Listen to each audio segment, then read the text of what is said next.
Assalamualaikum warahmatullahi wabarakatuh. Perkenalkan, nama saya Gilang Adrianto dari Universitas Bangka Belitung, Fakultas Hukum kelas 1C semester 1. Saya akan menjelaskan apa itu pembatasan kekuasaan. Filosofis pembatasan kekuasaan, dasar pemisahan kekuasaan adalah pembatasan kekuasaan dan kedaulatan rakyat. Ide pembatasan kekuasaan negara pemerintahan berkembang setelah runtuh dan gagalnya rezim diktatoriat kerajaan-kerajaan Eropa pada abad pertengahan. Contoh paling sederhana untuk membuktikan bahwa ide pembatasan kekuasaan diilhami oleh perkembangan pemikiran hak asasi manusia atau HAM adalah proses kelahiran Magna Carta dan Bill of Rights di Inggris, serta Declaration des Droits de l'Homme et du Citoyen, deklarasi tentang hak asasi manusia dan warga negara. Konsep pemisahan kekuasaan ada dua. Yang pertama, separation of power, bersifat horizontal, tidak bersifat mutlak, lembaga dan fungsi kekuasaan kerangka checks and balance. Yang kedua, distribution of power, bersifat vertikal, hierarkis, terbatas pada kewenangan dan tugas, bukan kuasa, fungsi kekuasaan kerangka efektivitas dan efisiensi. Yang pertama ada separation of power, bersifat horizontal. Secara horizontal, pembagian kekuasaan negara dilakukan pada tingkatan pemerintahan pusat dan pemerintahan daerah. Pembagian kekuasaan pada tingkatan pemerintahan pusat berlangsung antara lembaga-lembaga negara yang sederajat. Pembagian kekuasaan pada tingkat pemerintahan pusat mengalami pergeseran setelah terjadinya perubahan Undang-Undang Dasar Negara Republik Indonesia tahun 1945.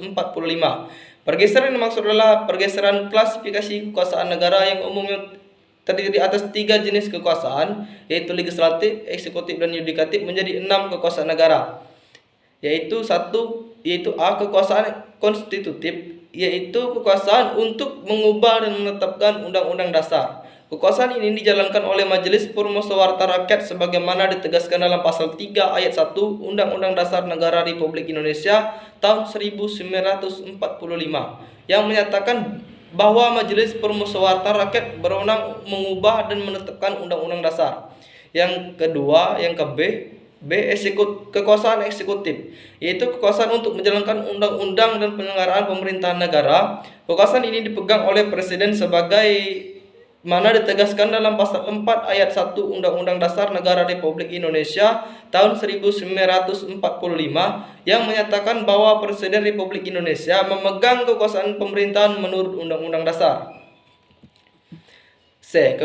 Kekuasaan legislatif, yaitu kekuasaan untuk membentuk undang-undang. Kekuasaan ini dipegang oleh Dewan Perwakilan Rakyat sebagaimana ditegaskan dalam pasal 20 ayat 1 Undang-Undang Negara Republik Indonesia tahun 1945 yang menyatakan bahwa Dewan Perwakilan Rakyat memegang kekuasaan membentuk undang-undang. Kekuasaan yudikatif atau disebut kekuasaan kehakiman, yaitu untuk menyelenggarakan peradilan guna menegakkan hukum dan keadilan. Kekuasaan ini dipegang oleh Mahkamah Agung dan Mahkamah Konstitusi sebagaimana ditegaskan dalam pasal 24 ayat 2 Undang-Undang Dasar Negara Republik Indonesia tahun 1945 yang menyatakan bahwa kekuasaan kehakiman dilakukan oleh sebuah Mahkamah Agung dan badan peradilan yang berada di bawahnya dalam lingkungan peradilan umum, lingkungan peradilan agama, lingkungan peradilan militer, lingkungan peradilan tata usaha negara, dan oleh sebuah Mahkamah Konstitusi. Yang kelima atau kekuasaan eksaminatif and inspektif, yaitu kekuasaan yang berhubungan dengan penyelenggaraan, pemeriksaan atau pengelolaan dan tanggung jawab tentang keuangan negara. Kekuasaan ini dijalankan oleh Badan Pemeriksa Keuangan sebagaimana ditegaskan dalam pasal 23 ayat 1 Undang-Undang Dasar Negara Republik Indonesia tahun 1945 yang menyatakan bahwa untuk memeriksa pengelolaan dan tanggung jawab tentang keuangan negara diadakan satu badan pemeriksa keuangan yang bebas dan mandiri. F. Kekuasaan moneter, yaitu kekuasaan untuk menetapkan dan melaksanakan kebijakan moneter, mengatur dan menjaga kelancaran sistem pembayaran serta memelihara kestabilan nilai rupiah.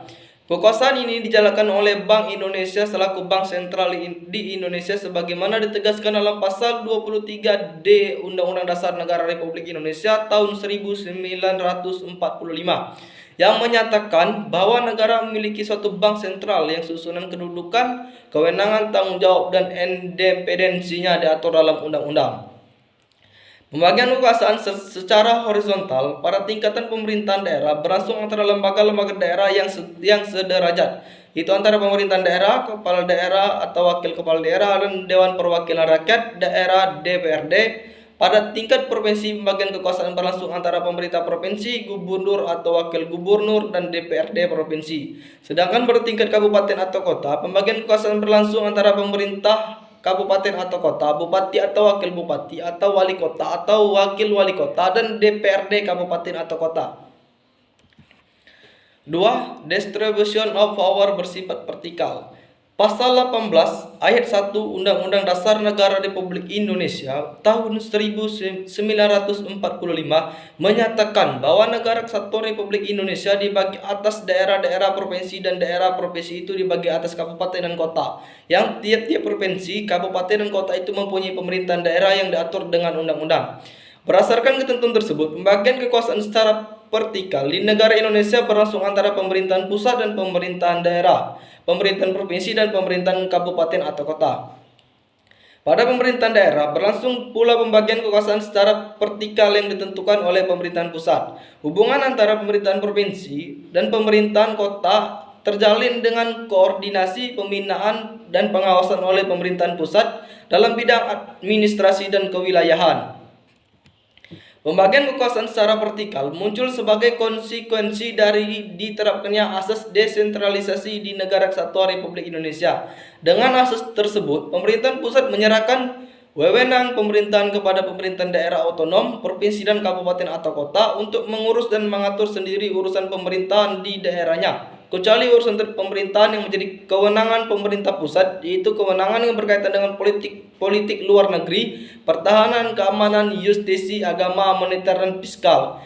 Hal tersebut ditegaskan dalam pasal 18 ayat 5 Undang-Undang Dasar Negara Republik Indonesia tahun 1945 yang menyatakan pemerintah daerah menjalankan otonomi seluas-luasnya, kecuali urusan pemerintahan yang oleh undang-undang ditentukan sebagai urusan pemerintahan pusat.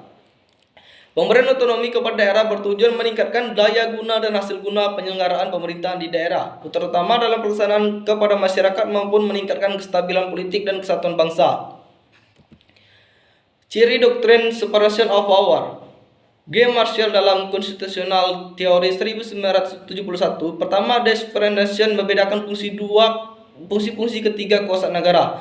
2. Legal incompatibility of office holding. Legislator tidak punya jabatan di luar lembaga legislatif. Yang ketiga, isolation, immunity, independence. Tidak ada intervensi terhadap organ lain. Checks and balance, keseimbangan, koordinat, status, and lack accountability, punya kedudukan yang sederajat. Separation of power Baronde Montesquieu. Menurut Montesquieu, ada yang pertama res politica, spirit des lois, the spirit of law. Yang kedua, kekuasaan yudisial, kekuasaan eksekutif, dan kekuasaan legislatif. Separation of power catur praja.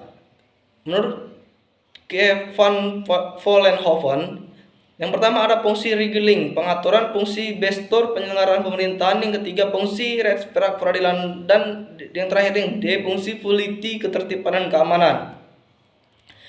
Dwi Praja Kutnau, yang pertama ada satu, polisi executing function, fungsi pelaksanaan kebijakan. Yang kedua, polisi making function, fungsi pembuatan kebijakan. Baiklah, itulah penjelasan mengenai pembahasan kekuasaan. Lebih dan kurang saya mohon maaf. Saya akhiri. Wassalamualaikum warahmatullahi wabarakatuh.